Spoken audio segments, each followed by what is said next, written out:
Di video kali ini, aku akan bahas apa sih bedanya AI automation dan AI agent. Masih banyak banget teman-teman yang mispersepsi beranggapan AI automation dan AI agent adalah hal yang sama. Padahal jauh berbeda. Dan aku akan kasih tahu di akhir video contoh AI automation yang bisa bantu kamu untuk hemat lebih dari 80% di hidup kamu. Jadi kalau misalnya kamu mau menjadi top 1%, ini saatnya buat kamu belajar AI agent dan AI automation. Di video ini aku akan bahas dan bagi menjadi 3 section. Yang pertama aku bakal bahas apa itu AI agent. Yang kedua aku akan bahas apa itu AI automation. Dan yang ketiga aku akan kasih contoh bagaimana kamu bisa menerapkan AI automation di kehidupan kamu sehari-hari biar bisa save waktu sampai dengan 80%. Aku berharap di akhir dari video ini teman-teman udah tahu apa sih hal-hal repetitif yang bisa kamu replace dengan AI agent dan kamu bisa mulai eksekusi. Dan aku akan spill beberapa platform yang bisa kamu pakai juga untuk menggunakan AI agent atau AI automation ini. Yang pertama adalah AI automation. Apa sih sebenarnya AI automation itu? AI automation adalah sebuah sistem otomatis yang kamu set sekali dan dia akan kerja secara berulang-ulang kali. Contoh yang paling simpel adalah kamu set alurnya, kamu set logiknya. Kalau misalnya ada customer datang ke situs kamu dan misalnya mereka subscribe, maka AI automation ini akan segera mengirimkan email welcoming ke customer kamu. Atau contoh kedua, misalnya kamu mau setiap hari upload video, tapi kamu males untuk cari topik lagi, kamu males untuk buat videonya, buat captionnya. Hal-hal seperti ini yang repetitif bisa kamu replace dengan AI automation. Kamu set sekali alurnya. Oke, step pertama kamu harus tahu nama customer-nya. Yang kedua, setelah dia subscribe, kamu harus kirim email yang berisikan bla bla bla bla bla dan kamu kirim ke email dia. Kalau misalnya customer ini tidak balas, maka kamu bisa follow up dalam 2 hari. Kasih kupon atau bisa kasih beberapa diskon lainnya.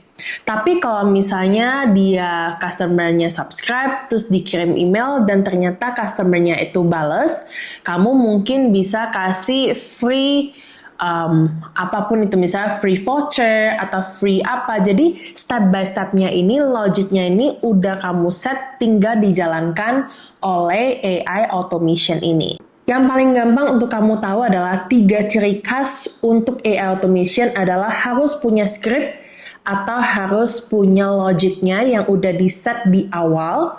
Yang kedua, dia itu tidak bisa improvisasi.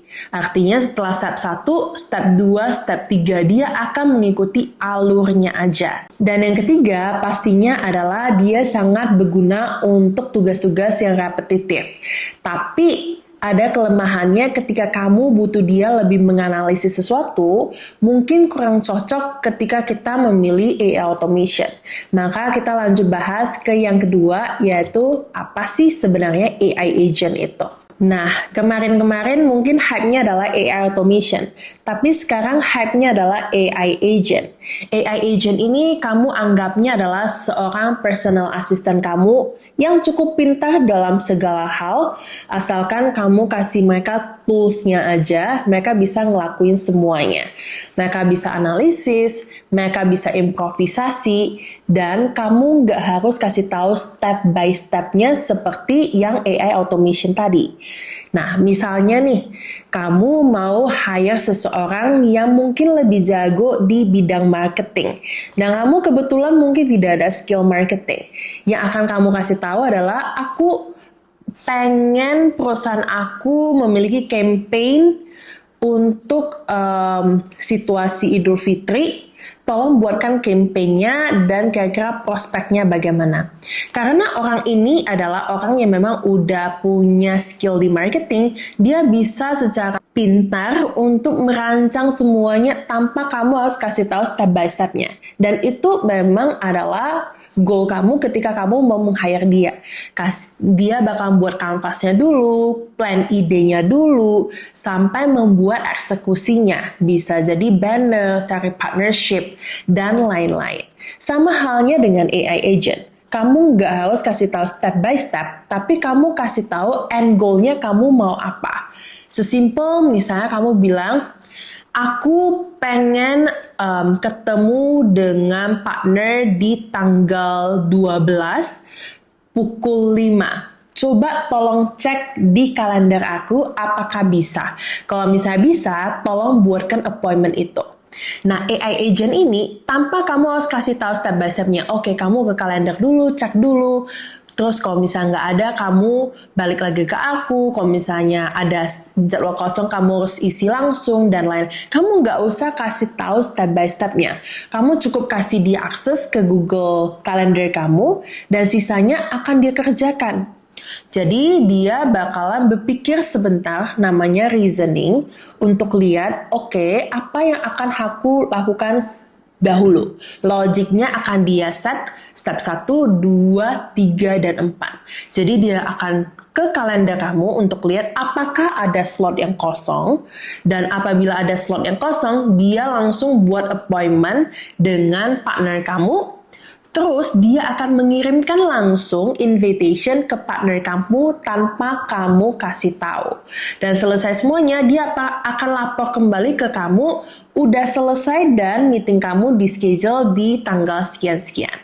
Kalau misalnya ternyata di kalender kamu udah ada jadwal lain, dia akan mikir lagi untuk kira-kira jadwal yang lebih cocok di jadwal yang mana. Bisa juga dia email partner kamu on behalf on you untuk pastikan partner kamu bisa di jadwal tersebut. Jadi misalnya tadi kamu bilang jam 3, sekarang jam 3 nggak ada slot. Dia lihat ada jam 4. Sebelum dia booking jam 4, dia akan email sendiri ke partner kamu apakah bisa meeting di jam 4. Apabila dapat confirmation iya, dia akan tanya kembali ke kamu, partner kamu bisa jam 4 dan ini ada slot jam 4, oke atau tidak. Jika kamu bilang oke, dia akan schedule semuanya dan kamu terima beres. Sesimpel itu. 3 ciri khas AI agent, yaitu pertama, dia tuh lebih bisa berpikir, lebih analitik gitu ya. Terus yang kedua, dia itu bisa mengambil keputusan dan make decision on behalf on you. Yang ketiga, dia tuh cocok untuk pekerjaan-pekerjaan yang lebih kompleks, yang butuh mikir dulu sebelum dikerjakan, itu lebih cocok di AI agent daripada AI automation. Sekarang biar kamu lebih bisa kebayang, kita masuk ke yang ketiga, yaitu contoh dari AI automation yang bisa kamu buat untuk bisa menghemat waktu kamu, baik itu kamu business owner, pelajar, atau lain-lain. Skenarionya bisa kamu sesuaikan dengan kebutuhan kamu sendiri. Tapi contoh yang paling simple untuk misalnya business owner. Business owner ini mungkin mereka itu harus buat invoice hampir setiap hari, dan untuk buat invoice susahnya adalah kamu harus ketik manual, harus buka Google Sheet, Docs, harus dibuat ke PDF lagi, semuanya butuh proses yang panjang. Bagaimana kalau misalnya kamu cuman chat aja ke Telegram, ke WhatsApp, seakan-akan kamu ada orang lain yang bisa kerjain. Kamu tinggal bilang, tolong buatkan invoice dengan jumlahnya segini-segini yang tertuju pada bla bla bla. Jadi kamu cuma sediakan datanya, terus sisanya akan dikerjakan oleh AI automation. Keren bukan? Ada beberapa platform AI automation yang lumayan terkenal. Sebenarnya tanpa harus ada pengalaman coding atau technical, kamu bisa coba. Ada 2 yang aku rekomen. Yang pertama adalah make.com, mungkin lebih jauh, lebih gampang, tanpa harus technical. Kalau misalnya N8N itu lebih kompleks, tapi mungkin kamu harus ngerti sedikit technical atau coding gitu. Nah, keduanya yang Make.com sepertinya berbayar.